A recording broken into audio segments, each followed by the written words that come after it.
मैं बंटी। उस शाम मैं और राजू भैया अपने ठेके पर बैठकर बातें कर रहे थे। पता नहीं क्या हो रहा है आजकल, मेरे तो समझ के बाहर है ये सब। हाँ भैया, पिछले ही महीने 4 लोग गायब हो गए, वो भी अपने ही घर से। मैं बता रहा हूँ बंटी, गांव में कुछ तो अजीब हो रहा है। हम दोनों बातें ही कर रहे थे कि तभी चिंटू भागा भागा हमारी दुकान में आया। राजू भैया, राजू भैया। अरे चिंटू, क्या हुआ? हाफ क्यों रहा है? दारू चाहिए क्या? नहीं भैया, वो घर पापा हाथ वो क्या बोल रहा है तू? भैया, वो पापा पापा। अरे क्या हो गया? साफ साफ बता, क्या हो गया पापा को? आप कुछ करो ना भैया। तू शांत हो जा और मेरे साथ चल। उसके बाद राजू भैया चिंटू को स्टोर रूम में लेकर चले गए और मैं वहाँ बैठा बैठा ये सोचने लगा कि आखिर चिंटू इतना डरा हुआ क्यों था और भला राजू भैया उससे अकेले में क्या बात कर रहे थे। लगभग 10 मिनट बाद वो दोनों स्टोर रूम से वापस आ गए। स्टोर रूम से लौटने पर भैया परेशान दिखे तो मैंने उनसे कहा, क्या हुआ राजू भैया, आप परेशान दिख रहे हो? परेशानी की वजह ये है, गौर से देख इस नोट को। ये क्या है? ये पेड़ जैसा हरा हरा क्या उगा हुआ है इस पे? पागल हो गया क्या? इस नोट को गलती से भी हाथ मत लगाना। अगर इस बच्चे की बात में 1% भी सच्चाई है तो बहुत बड़ी गड़बड़ होने वाली है। चिंटू, मैं इस नोट को यहाँ काउंटर पर रख रहा हूँ, इसे छूना मत और जब तक हम लोग लौट के ना आ जाएं, दुकान में ही रहना। जी भैया। ऐसा क्या हो गया है भैया, सब ठीक है ना? सब समझाता हूँ, पर अभी में चलना होगा। उसके बाद भैया ने ड्रॉवर से एक बंदूक निकाली और अपनी जेब में डाल ली। बंदूक? भैया बंदूक क्यों? तू चल, मैं तेरे को सब समझाता हूँ। तो उसके बाद हम दोनों चिंटू के घर पहुंच गए। घर देखने में काफ़ी अजीब सा था और दीवारों पर इतनी काई जमी थी कि मानो वो घर अरसों से खाली पड़ा हो। घर को इस हालत में देख के मुझे थोड़ा अजीब लग रहा था, तो मैंने भैया से बोला, भैया ये चिंटू के घर की हालत ऐसी क्यों है और हम यहाँ क्यों आए हैं?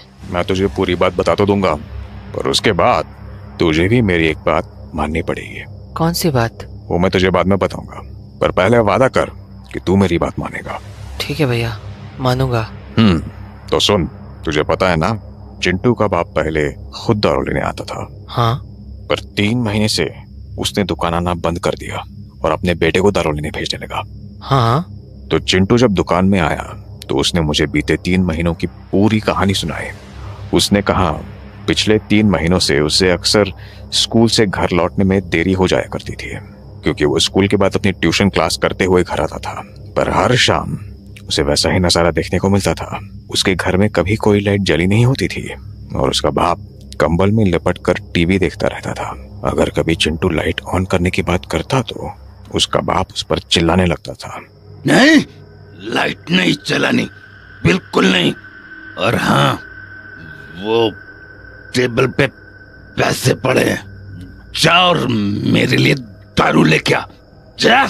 तो चिंटू हर रोज अपने बाप के लिए दारू लाता था और उसका बाप बस दारू पीते पीते टीवी देखता रहता। कुछ दिन तो ऐसा ही चलता रहा, पर धीरे धीरे चिंटू को अपने घर में कुछ बदलाव दिखने लगे। कमरे में पहले के मुताबिक और भी कम रोशनी आने लगी थी।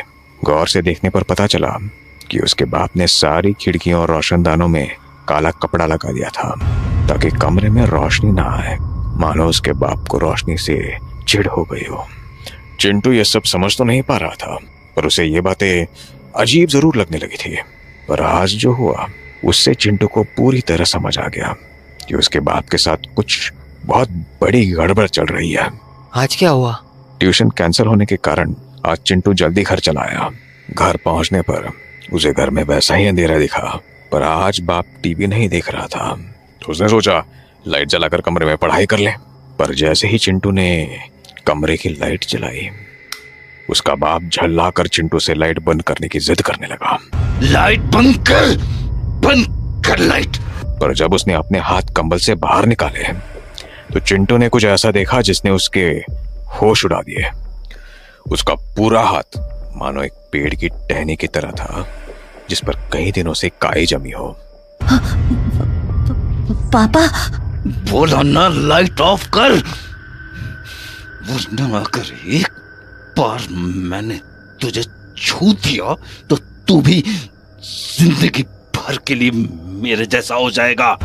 उसके बाद चिंटू ने घबराकर कमरे की लाइट ऑफ कर दी। तभी उसके बाप ने कहा, टेबल पे पैसे पड़े हैं, जा दारू लेकर आ। चिंटू को अब भी समझ नहीं आ रहा था कि उसने आखिर देखा क्या था, पर तभी उसे एक और झटका लगा। जैसे उसने नोट की तरफ नजरें घुमाई, उसका शरीर ठंडा पड़ गया, क्योंकि उस नोट पर भी अब पेड़ पौधे उगने लगे थे, मानो वो काई उसके पूरे घर में फैल रही हो। तो बस इसी के बाद वो भागा भागा हमारी दुकान पर आ गया। भैया ये चिंटू के बाप को हुआ क्या है? पता नहीं, देखना पड़ेगा, पर उससे पहले मेरी बात ध्यान से सुन। हाँ। जैसे ही हम ऊपर जाएंगे और दरवाजा खोलेगा, अगर तुझे अंदर कुछ भी ऐसा दिखे जो इंसानों जैसा ना हो तो फौरन दुकान भाग जाना। अरे भैया पर यह समय बहस करने का नहीं है बंटी, जितना कह रहा हूँ उतना मान। अरे भैया पर आपको कुछ हो गया तो? अरे इसलिए तो तुझे भागने को बोल रहा हूँ, कम से कम तू लोगों को तो इस बारे में बता पाएगा। पर भैया बंटी बस, बहुत बातें हो गई, अब हमें चलना चाहिए। उसके बाद हम दोनों सीढ़ियां चढ़कर घर के दरवाजे तक पहुंच गए। जहां भैया ने बंदूक अपने हाथों में रख ली थी, वहीं डर के मारे मेरी जान निकली जा रही थी। तभी भैया ने आवाज लगानी शुरू की, मनोज, है मनोज। पर अंदर से कोई आवाज नहीं आई। तो भैया ने दोबारा आवाज लगाई, मनोज। ए, कौन है बे? मैं राजू। तू क्यों आया है यहाँ? और वो चिंटू कहाँ है? वो उसे कुछ काम आ गया था तो मैं लेके आ गया तेरी दारू। हाँ हाँ ठीक है, यहाँ पे टेबल पे रख के चला जा। पैसे मिल गए ना? हाँ पैसे तो मिल गए, पर मैं अंदर नहीं आ सकता। एक काम कर, तू बाहर आके ले ले। मैं कोई बार बार नहीं आ रहा, तेरे को अंदर रखना है तो रख दे आके, नहीं तो जा। नहीं नहीं, ऐसे कैसे वापस चला जाऊं? तूने पैसे दिए हैं, ले ले अपनी दारू। ठीक है, आता हूँ। उसके बाद मैं और राजू भैया उसके आने का इंतजार करने लगे। उसके कदमों की आहट धीरे धीरे दरवाजे के करीब आ रही थी, और दरवाज़ा खुलते ही जो मैंने देखा उसने मेरे होश उड़ा दिए, और मैं बिना कुछ सोचे समझे वहाँ से भाग निकला। कुछ दूर भागने के बाद जब मैं रुका तो मुझे दोबारा वही नज़ारा याद आ गया जो मैंने दरवाजे के खुलने पर देखा था। हमारे सामने जो भी खड़ा था वो मनोज तो बिल्कुल भी नहीं था, क्योंकि उसका पूरा शरीर मानो किसी पेड़ की तरह था। एक ऐसा पेड़ जिस पर कई सालों से काई जमी हुई हो। पर इससे भी खौफनाक उसका सर था। उसका सर पूरी तरह से हरा हो चुका था और आंखें काली, और तो और उसकी गर्दन से एक और सर भी बाहर आ रहा था, मानो उसके शरीर का हर हिस्सा पेड़ की तरह बढ़ रहा हो। मैं ये सब याद ही कर रहा था कि मुझे गोलियों की आवाज़ सुनाई पड़ी। उन गोलियों की आवाज़ सुनते ही मैं भागकर दुकान चला आया और खुद को दुकान के अंदर छुपा लिया। तभी चिंटू बोला, भैया क्या हुआ? आप ऐसे हाफ क्यों रहे हो? और वो राजू भैया कहाँ है?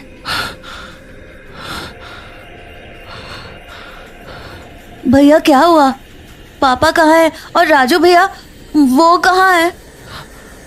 आते होंगे, तू यहीं बैठा रहे। पर वो आपके साथ क्यों नहीं आए? बस चुप करके बैठा रहे। मैं चिंटू को समझा ही रहा था कि तभी कोई दुकान का दरवाजा खटखटाने लगा। भैया, राजू भैया हैं क्या? दरवाजा खोले। चुप चुप। खटखटाने की आवाज लगातार आ रही थी, पर मैं चिंटू को चुप करवाकर बैठा हुआ था, क्योंकि मैं अभी भी ये नहीं जानता था कि दरवाजे पर राजू भैया थे या फिर वो मनोज। तभी, अरे चिंटू, तू अंदर ही है ना?